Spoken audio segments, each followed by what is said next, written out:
Your first thought upon clicking on this video might be that I'm going to complain about how many different notations there are for the partial derivative. While I do think that that's annoying and they should really just stop fooling around and commit already, that's not going to be my main complaint.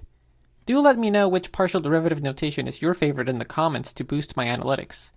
My critique is going to focus on just one of these notations, the fractional del f del x.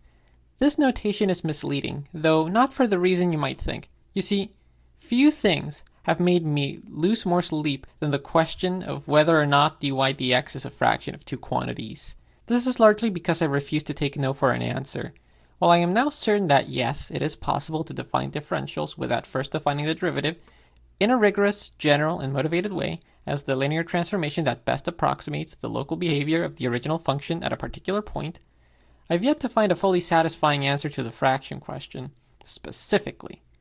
And before you mention non-standard analysis, do realize that there, the derivative is not a ratio but rather the standard part of a ratio. Anyways, one of the arguments people sometimes bring up in favor of dy dx not being a ratio in general is that this fails in higher dimensions. They might bring up things like the multivariable chain rule or implicit differentiation to make this argument.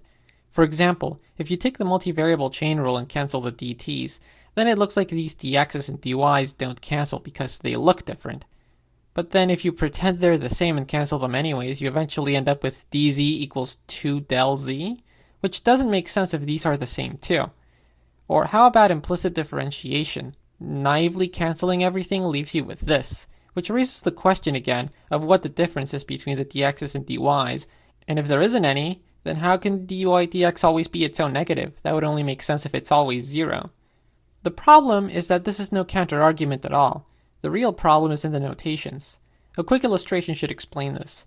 Here's a function z of x comma y on R3. Let's zoom into an infinitesimal bit of the surface it draws. Now we can imagine doing a little del x change along the x-axis, which results in a little del z change in the function, as well as a del y change resulting in another little del z change in the function. The partial derivative of f with respect to x would then be del z divided by del x, and with respect to y it would be del z divided by del y. Do you see the issue? These two del z's are different quantities produced by changes in different variables, yet they're notated the same way. In addition, del x and del y aren't really conceptually different from the typical dx of the single variable case. It is for this reason that the fractional partial derivative notation is misleading. It makes things that are different look the same, and it makes things that are the same look different. So what would a better notation look like? Simple. Make the d the same as the normal d in the single variable case, and specify which variable produced the changes in the function next to the d. Let's see how things would be different if we used this notation. First, the multivariable chain rule would now look like this.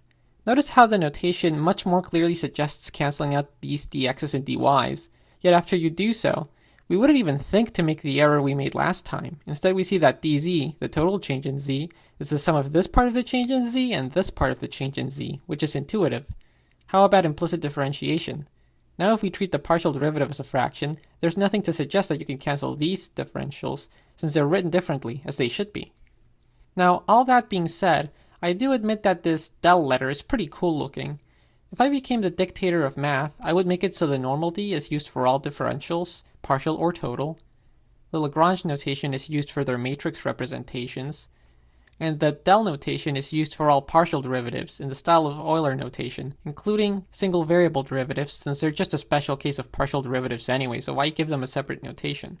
Then we would have a nice tidy notation for everything and no one would disagree on how to notate derivatives ever again. Unfortunately, it's already too late to implement all of these changes, but at the very least I figure if tau can get some supporters, then we might as well give this notation for partial derivatives a shot. When we already have so many notations for it, what's another one in the grand scheme of things?